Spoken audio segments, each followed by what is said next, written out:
हाम्रो गरिब जनताले साह्रै दुःख पाए है। तपाईहरुको अन्न बाली तपाईले बेच्न पाएन, तपाईहरुको दोकान बन्द गर्नु पर्यो, तपाईहरुको गाडी घोडा तपाईले बन्द गर्नु पर्यो, साह्रै दुःख पायो। तपाईले यति संघर्ष गरेर तपाईहरु आउनु भएको छ।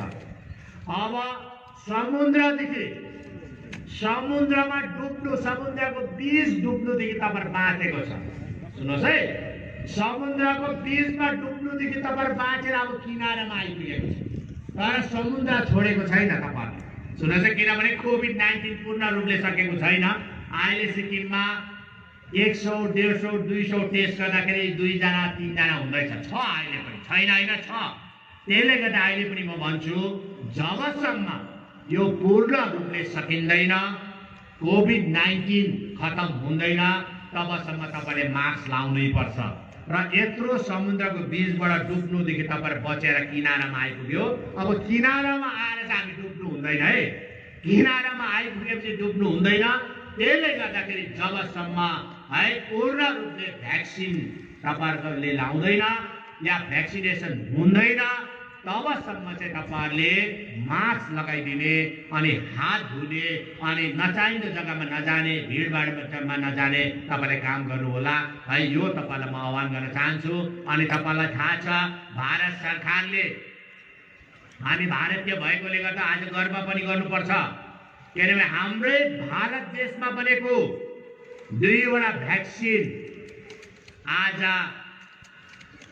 निर्माण भएको छ। अनि त्यो भ्याक्सिन हिजोसी 16 तारिक जनवरी 2021 देखि भारतको माननीय प्रधानमन्त्री नरेन्द्र मोदीज्यूको कर कमलबाट उद्घाटन भएपछि 16 तारिक जनवरीदेखि सिक्किममा मात्र होइन, सारा भारतवर्षमा भ्याक्सिनेसन सुरु भएको छ। यो कोभिड-19 को भ्याक्सिनेसन सुरु भएको छ। अनि यो पहिलो पल्टमा फर्स्ट फेज भनौँ, पहिलो पल्टमा चाहिँ जति पनि हेल्थ वर्करहरू छ या स्वास्थ्य कर्मीहरू छ, doctor, nurses, ward girl, ward boy, सफाई कर्मचारी, जति पनि संलग्न है हाम्रो स्वास्थ्य कर्मीहरू छ, उनीहरूलाई यो भ्याक्सिनेसन हुन्छ। अनि त्यसपछि सफाई कर्मचारीलाई हुन्छ। अनि त्यसपछि तपाईको हाम्रो जति पनि फ्रन्ट लाइन वरियर्स भन्छ, जो पनि हाम्रो पुलिस कर्मीहरू जो चाहिँ डाइरेक्टली कोभिड सँग डिल गर्छ, उनीहरूलाई पहिलो फेजमा लाउनेछ, पहिलो फेजमा, फर्स्ट फेजमा। अनि यसमा सिक्किममा जम्मा 16,500 जनाले भ्याक्सिनेसन पाउँदैछ फर्स्ट फेजमा। अनि यो भ्याक्सिनेसनको तपाईले सुनेर जानुहोस्, यो भ्याक्सिनेसनको 2टा डोज हुन्छ। पहिलो एकपल्ट लाउनु पर्यो, अनि एकपल्ट लगाएपछि आज लगायो भने आजको 28 दिन बादमा फेरि अर्को डोज लाउनु पर्छ। अनि 28 दिन बादमा दोस्रो डोज लगाएको 12 दिन बादमा चाहिँ यसले काम गर्नु थाल्छ, बडीको इम्युनिटी पावर बढ्छ। त्यसपछि हामीलाई यो कोभिड-19 को कुनै पनि तपाईको भाइरसले हामीलाई केही पनि गर्दैन। त्यसले गर्दाखेरि तपाईहरु सबैजना जति पनि हाम्रो बुजुर्गहरू हुनुहुन्छ, हाम्रो आमा बाउहरू हुनुहुन्छ, जो पनि 50 वर्ष माथिको पुगेको तपाईहरु नसुताउनुहोस्। अब उहाँले लगाइसकेपछि फर्स्ट फेजको पहिलो चरणको भ्याक्सिनेसन सकेपछि दोस्रो चरणको भ्याक्सिनेसन 50 वर्षदेखि माथिकोले पाउँछ है भ्याक्सिनेसन सबैजनाले, 50 वर्ष।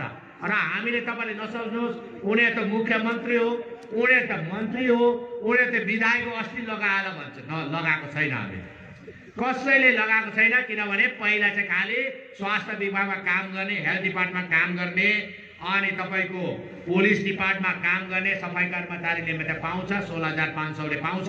अनि यसको भ्याक्सिनेसन पनि आइसकेको छ, भ्याक्सिनहरू आइसकेको छ। अनि भारत सरकारले यो पहिलो चरणको भ्याक्सिनेसन गर्नका लागि सित्तैमा हो, राज्य सरकारले एकै पैसा पनि खर्च गर्नु पर्दैन। यो एकदमै सिक्किमसम्म ल्याउने काम भारत सरकारले नै गरेको छ। अनि यसको लागि म भारत सरकारलाई म धेरै धेरै धन्यवाद दिन चाहन्छु। अनि दोस्रो चरणको भ्याक्सिनेसन यदि भारत सरकारले सित्तैमा दियो भने राम्रो हो, यदि सित्तैमा दिएन भने पनि हामी सारा सिक्किमेहरूलाई हामी किनेर सित्तैमा तपाईलाई भ्याक्सिनेसन दिन्छौँ, हामी लगाइदिन्छौँ, तपाईहरु नसुर्ताउनुहोस्। तर त्यति बेलासम्मको लागि तपाईहरु केही जोगेर चाहिँ बस्नुहोस् है, भरे भ्याक्सिनेसन नपाइकन केही भयो भने अप्ठ्यारो हुन्छ।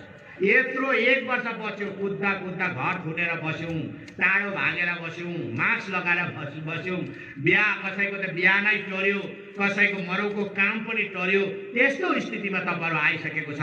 हाम्रो विद्यार्थी नानीहरूको स्कुल नै खोलेन। अहिले पनि 50% मा हामी स्कुल चलाउँदैछौँ है, सोसियल डिस्टेन्सिङ राखेर हामी स्कुल चलाउँदैछौँ। र यस्तो परिस्थितिमा हामी परिस्थितिबाट बाँचेर आएको छ र आज भारतवासीले गर्व गर्नुपर्छ। अनि जसरी माननीय प्रधानमन्त्री महोदयले आत्मनिर्भर भारतको कुरा जुन उदाहरण दिनुभएको छ, त्यसको उदाहरणको परिणाम आज भारतमै बनेको भ्याक्सिनेसन है, हामीले भ्याक्सिन हामीले पाउँदैछौँ। यसको लागि म भारत सरकारलाई धेरै धेरै बधाई पनि दिन चाहन्छु। अनि हामीले यो लकडाउनको समयमा भए तापनि, यो कोभिड महामारीको समयमा भए तापनि हामीले धेरै एजुकेसनमा काम गरेको छौँ, तपाईँलाई थाहा छ। र हाम्रो जम्मा कलेजहरू गेजिङमा कलेज छ, अनि नाम्चीमा कलेज छ, गान्तोक नरबहादुर भण्डारी डिग्री कलेज छ, अनि बुर्तुक डिग्री कलेज छ, अनि रिनकमा कलेज छ, माङशिलामा कलेज छ, अनि च्याखुङमा साइन्स कलेज छ। पहिलाको सरकारले कलेजहरू एनाउन्समेन्ट गर्यो, तर कलेजमा चाहिने पूर्वाधारहरूको निर्माण गरेन। आज पश्चिमकै उदाहरण दिन्छु म। पश्चिम सिक्किममा धेरै साल अगाडि नै कलेज सुरु भएको, अनि धेरै सालसम्म त्यहाँनिर पश्चिम सिक्किमको डिग्री कलेज, गेजिङको डिग्री कलेज चाहिँ किरायको घरमा चल्यो। सुन्नुहोस् है, किरायको घरमा। अरे कलेज जब डिक्लेयर हुन्छ, कलेजको जब सुरुवात भएपछि कलेजको क्याम्पस बनिनुपर्छ। कलेजको क्याम्पस बनिनु पर्यो, क्लासरुम बनिनु पर्यो, लाइब्रेरी बनाउनु पर्यो, ल्याबोरेटरी बनाउनु पर्यो, एडमिनिस्ट्रेटिभ ब्लक बनिनु पर्यो, सबै पूर्वाधार हुनु पर्यो सबै। जस्तै एउटा स्कुल बनेपछि स्कुल बिल्डिङ बनिनु पर्यो, क्लासरुम बनिनु पर्यो, लाइब्रेरी बनिनु पर्यो, ल्याबोरेटरी बनाउनु, त्यस्तो पूर्वाधारको काम हुनुपर्छ। अनि पूर्व सरकारमा कलेजको एनाउन्समेन्ट भयो है, पश्चिम सिक्किमकोले लु कलेज पायो भने हामी खुसी भयो, तर पूर्वाधारको काम केही पनि भएको थिएन है। अनि हामी विपक्षीमा हुँदाखेरि हामीले जोडै आवाज उठाएको कि यो कलेज चाहिँ झट्टै भन्दा झट्टै आफ्नै क्याम्पसमा सार्नुपर्छ, आफ्नै बिल्डिङ बनिनुपर्छ भनेर हामीले भन्यौँ। तर कान तिनताको सरकारले कानमा तेल हालेर बस्यो, काम भएन। तर हामी सरकारमा आउने बित्तिकै पूर्व सरकारले स्याङ्सन त गर्यो, टेन्डर पनि गर्यो, तर धनराशि राखेको थिएन, पैसा राखेको थिएन। धनराशि भनेको बजेट राखेको थिएन। कन्ट्र्याक्टरले तपाईँको बिल नै पाएको थिएन, अनि बिल नपाएपछि कन्ट्र्याक्टरले काम गर्नु छोडेको थियो, त्यतिकै स्थगित राखेको थियो। अनि हाम्रो विद्यार्थी नानीहरूले धेरै दुःख पाए। अनि पाउँदाखेरि 2019को अन्तमा जति बेला कोभिड भर्खर सुरु भएको थियो, त्यति बेला मैले गेजिङ कलेजको विद्यार्थी नानीहरूलाई मैले भेटेर लु तिमीहरूको के छ डिमान्ड, के छ कमी, के छ तपाईँहरूको चाहिँ के छ आवाज, तपाईँको राइट हो, तपाईँहरूको अधिकार हो, तपाईँले बोल्न पाउँछ भन्दाखेरि हाम्रो चाहिँ इन्फ्रास्ट्रक्चर बनाउनुपर्छ भन्दाखेरि तुरुन्त हामीले त्यति बेला पूर्व सरकारले सेङ्सन गरेको, टेन्डर गरेको काममा हामीले धनराशि इमिडिएटली हामीले दिइहाल्यौँ, रिलिज गरिहाल्यौँ। यो दिइहाल पैसा पूर्व सरकारले दिएर हामी दिइहाल्छौँ, हामीले दिउँ। अनि त्यसपछि काम सुरु भयो। अनि फेरि सेकेन्ड फेजको काम जम्मा 54 करोडको लागतमा है, 1 करोड पनि होइन, 2 करोड पनि होइन, तर 54 करोडको लागतमा अहिले जम्मै गेजिङ कलेजको जम्मै पूर्वाधारको कामहरू अब भट्टाभट सुरु हुन्छ र 1 वर्षभित्रमा जम्मै निर्माण कार्य सकिन्छ। त्यसपछि हाम्रो विद्यार्थी नानीहरू जसले पनि गेजिङ गभर्मेन्ट कलेज पढ्छ उसले बडा मजाले पढ्नुपर्छ, नत्र भने किरायको घरमा। अनि अहिले विद्यार्थी नानीहरू पढ्दाखेरि आफ्नो क्याम्पस राम्रो पर्यो है, अनि उसलाई पनि मजा आउनु पर्यो, उसले पनि छाती खोलेर आउनु पर्यो नि त, मेरो कलेज यस्तो छ। तर कलेज तपाईँको त्यस्तो, तपाईँ हेर्नुहोस् न, च्याखुङमा साइन्स कलेज त छ, साइन्स कलेजको निर्माण भयो, यसमा पनि तिनताका शिक्षा मन्त्रीको ठुलो योगदान छ, आरबी सुब्बाज्यूको धेरै योगदान छ। अनि हाम्रो उपाध्यक्ष एसिएस या अतिरिक्त मुख्य सचिव शिक्षा विभाग आज पनि मौजुद हुनुहुन्छ, उहाँ शिक्षा विभागमै, उहाँको ठुलो योगदान छ।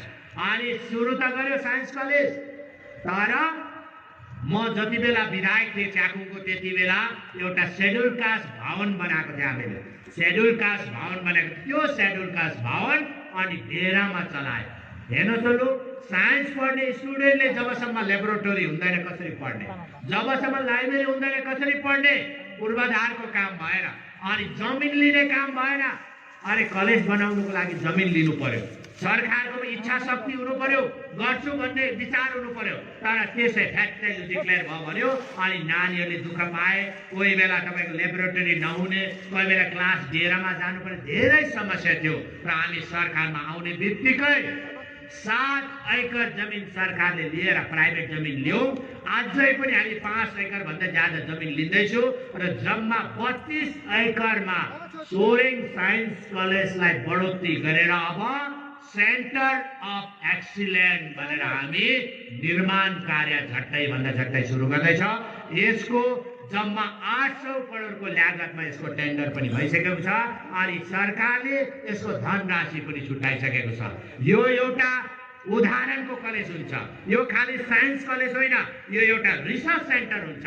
यो खाली यो सेन्टर अफ एक्सिलेन्स च्याखुङमा खाली सिक्किमको विद्यार्थी भाइ बहिनीले पढ्ने होइन, तर विदेशबाट पनि हाम्रो विद्यार्थी नानीहरू आओस्, भुटानबाट आओस्, नेपालबाट आओस्, बङ्गलादेशबाट आओस्, म्यानमारबाट आओस्, थाइल्यान्डबाट आओस्, जम्मै अनि छिमेकी राज्य पूर्वोत्तर राज्य जति पनि छ जम्मै यो राज्यबाट चाहिँ यो जग्गामा आउनुपर्छ भनेर हामी त्यस्तो खालको सेन्टरको निर्माण गर्दैछौँ। हामी पूर्व सरकारमा घोषणा हुन्थ्यो, तपाईँलाई थाहा छ, पूर्व सरकारमा घोषणा हुन्थ्यो तर घोषणाको कार्यान्वयन हुन्थेन। घोषणाको त्यसलाई प्र्याक्टिकल रूपमा हुन्थेन। घोषणा त भइहाल्यो, आले सेङ्सन है भयो, सेङ्सन भएको टेन्डर हुन्थ्यो कोही बेला झुक्केर, तर टेन्डर भएपछि पैसै पाउँथ्यो। हेर्नुहोस् त, लु आज यो उदाहरण दिन्छु म। आज हाम्रो समक्षमा सडक अनि पुल विभागका माननीय मन्त्री हुनुहुन्छ, उहाँलाई कति टाउको दुख्दै होला। यो फेयर वेदर रोड तपाईँहरूको गाउँ गाउँमा खुलेको छ। फेयर वेदर रोड चाहिँ भोट पकाउने माध्यम थियो एसडिएफ पार्टी, पूर्व सरकारको भोट पकाउने।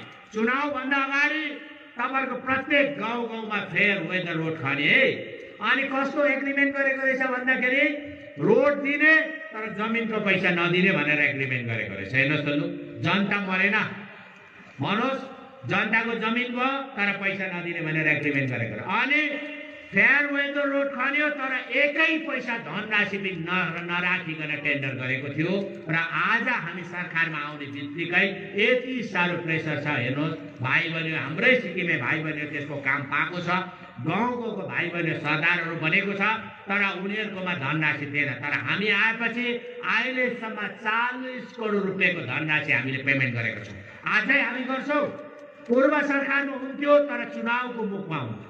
सुन्नुहोस् है, कुनै पनि काम, यो कलेजको काम, यो एकाडेमी खोल्ने काम, यो ब्याङ्क खोल्ने काम अनि जनतालाई सहुलियत गर्ने काम चाहिँ चुनावभन्दा अगाडि हुन्थ्यो। तर हामीले चुनावलाई हेरेको छैन। हामी चाहिँ जनताले जुन सुविधा पाउनुपर्छ त्यो पाउनु पर्यो उनीहरूले, चाहे चुनाव होस् या नहोस्। तपाईँलाई थाहा छ, हिजो अस्ति लकडाउन 2020मा हेर्नुहोस् त, नत्र भने यसपालि 2020-21 त 20 त हाम्रो लागि त है क्षमा माग्ने जग्गा थियो, हाम्रो एक्सक्युज लिने जग्गा थियो। ल यसपालि त भएन, यो कोभिड-19ले हामीलाई खतम गर्यो, साँच्चै नै खतम गरेको छ। न व्यवसाय चल्यो, सरकारलाई ठुलो घाटा भएको छ, केन्द्र सरकारलाई घाटा भएको छ। केन्द्र सरकारबाट जुन पनि पाउनु पर्ने जुन चाहिँ धनराशि छ उहाँहरूको पनि ट्याक्स उठेन, त्यसले गर्दा हामीलाई कमी पाएको छ। राज्य सरकारको जुन ट्याक्स छ त्यो पनि कम उठेको छ। र पनि हामीले यस्तो महामारीको बिचमा भए तापनि दसैँभन्दा अगाडि हामीले प्रत्येक निर्वाचन क्षेत्रमा 100 घर सिक्किम गरिब आवास योजना हामीले दियौँ, एलटमेन्ट गर्यौँ हामीले 100 घर प्रत्येक निर्वाचन क्षेत्रमा। अनि प्रत्येक निर्वाचन क्षेत्रमा 100 घर हामीले च्यादर पनि दियौँ। अनि प्रत्येक निर्वाचन क्षेत्रमा 400 घरलाई हामीले हाउस अपरेसन पनि हामीले बाँडेको छौँ। लु भन्नुहोस् त, यो यस्तो महामारीको बिचमा हामीले किन बाँड्नु? नत्र भने पहिला सरकारमा भएदेखि चुनावको अगाडि जनता मेला गर्थे, जुन चुनावको अगाडि अरू बेला जनतालाई याद गर्थेन। तर हाम्रो सरकार, वर्तमान सरकार, सिक्किम क्रान्तिकारी मोर्चा पार्टीको सरकार भनेको तपाईँहरूको सरकार हो। अनि तपाईँले चुनाव होस् या नहोस् तपाईँले पाउनुपर्ने सहुलियत तपाईँले पाउनुपर्छ, तपाईँले बेनिफिट पाउनुपर्छ, तपाईँले फाइदा हुनुपर्छ। त्यसले गर्दा हामी यो सिक्किम गरिब आवास योजना हामी यो 2020 र 21 को हामी फेरि 22मा बाँड्छौँ। अनि अर्को जतिजनाले पुगेको छैन, धेरैजना, सुन्नुहोस् है, कतिजनाको अस्ति 100 जना लिस्टमा परेन, हामीले 100 जना 100 प्रत्येक निर्वाचन क्षेत्रमा 100 जनालाई हामीले कोटा दिएको थियौँ सबैलाई बराबरै। तर कोही निर्वाचन क्षेत्रमा धेरैजना गरिब छ, कोहीमा कमी छ। त्यसो हुँदाखेरि धेरैजनालाई पुगेन। उहाँले मलाई दिनुभएको छ र तपाईँले बुढोले अब नदिने हो क्या, 100 मा मारिमेटी गर्ने हो क्या, यो सालको नसम्झिनुहोस्। अनि तपाईँहरू जजसले पनि चढाएको छ, तर बेसी होइन। हामी प्रत्येक निर्वाचन क्षेत्रमा अब 20 देखि 25 घरलाई फेरि पनि यो सिक्किम गरिब आवास योजना हामी दिन्छौँ। सुन्नुहोस् है, हाम्रो पदमज्यू नसुर्ताउनुहोस्, एकदम ताली बजाउँदैछ। उहाँको पनि छ है, हाम्रो मानवीय दाजु पनि छ, थुप्रो जनाको छ। मलाई